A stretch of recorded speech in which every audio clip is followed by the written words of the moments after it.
啊，信我吧。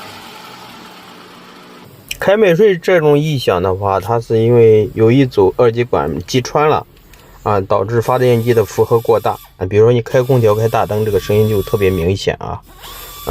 但是它坏了以后还不单个开啊，但是时间长容易打不着车啊。